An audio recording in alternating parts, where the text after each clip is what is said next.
Welcome to Doing Time with Joe. I'm your host, Joe Baker, back again with another episode, y'all.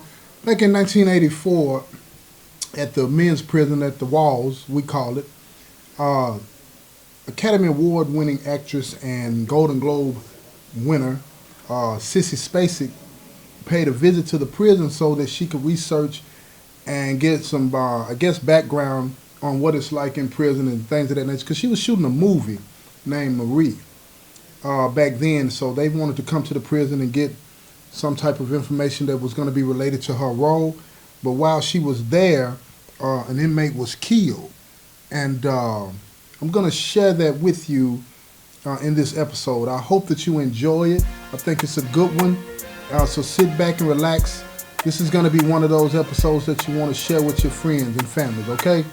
So sit back and relax and enjoy the show.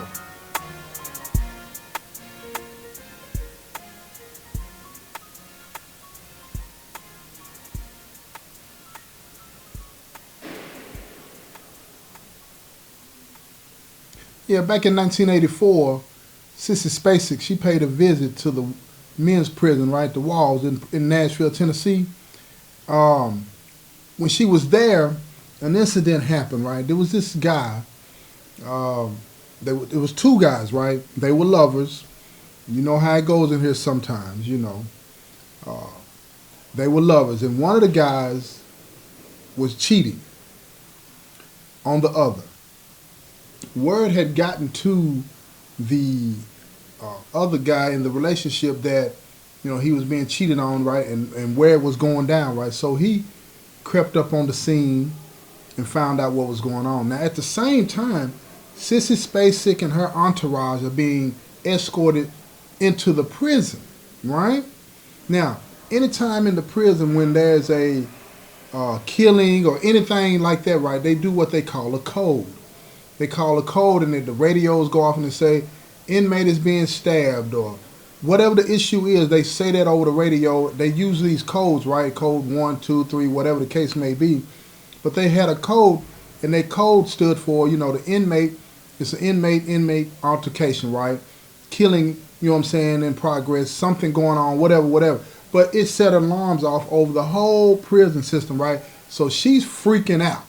Her entourage is freaking out. So one of the guards that had been assigned to her, escort her on her detail through the prison and show her whatever it was she wanted to see and to keep her safe, he told her, they escorted them to an area and told them to wait wherever it was in the prison that was safer for them, right? So when they did that, these other officers, they left the scene to go see what was going on. They had to respond to the code, while the other officers stayed behind to protect Miss Spacek and her entourage, okay? So they get to the scene, and what it was is that the one guy in the relationship that was cheating, his lover had popped up on him while he was cheating with another guy. So when he came up behind him, he started stabbing him, right? So the guy that was cheating takes out running. He's trying to get away from him, but he's hitting him in his back while he's running, and he can't get away from him because every time he hits him, it's slowing him down. He can't get away, hitting him in the back with that butcher. He can't get away. So he gets to the door, and the officer that's manning the door is so traumatized, so shocked, he can't even get the door open. He's locked in on what's going on as opposed to the buttons that would have opened that door and let the guy get out. So the lover that's stabbing him, he reaches around with the butcher in front of him, grabs him by his neck, raises his head up, and hits him from one side of his neck to the other with one swoop.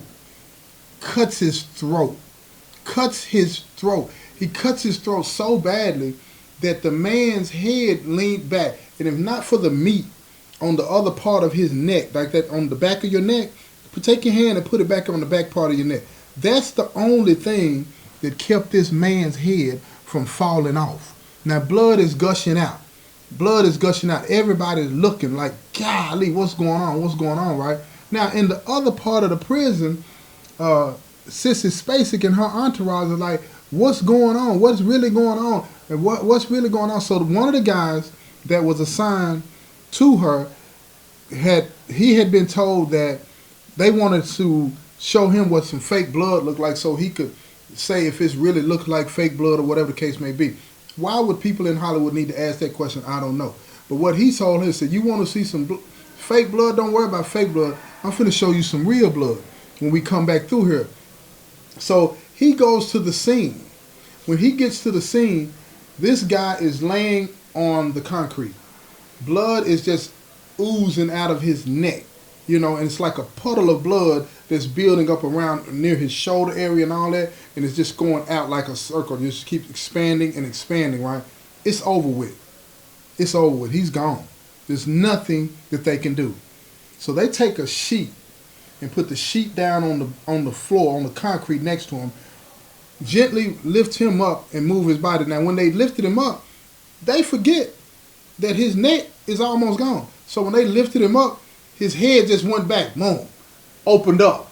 You could see the wound, right, where he had cut his throat. His head leaning back. So the officer takes his hand. One of the officers takes his hand, and he holds his head up by putting his hand on the back of his head so that the cut on his neck is closed, right? Then they lay him on the sheet, and they wrap the sheet in a way to where it secured his head and his feet, and they tied it around his feet. Then they put him on a gurney, like the kind you see on MASH 477 where they running across the field. That's the kind of gurney that they had back then, right? So they got him on the gurney, and they're running down the hallway trying to get him to the ambulance, because even though they know that he's gone, a medical personnel is going to have to do what they do, you know what I'm saying, and then decide to make the call that he's gone, okay? So they're rushing down the hallway. Miss Spacek and them are in the hallway as they're going to be passing by. She locks in on this man because blood is just pouring from this man's body as they are running. And when they get to the area where the ambulance is waiting, Miss Spacek and her entourage, they're right there.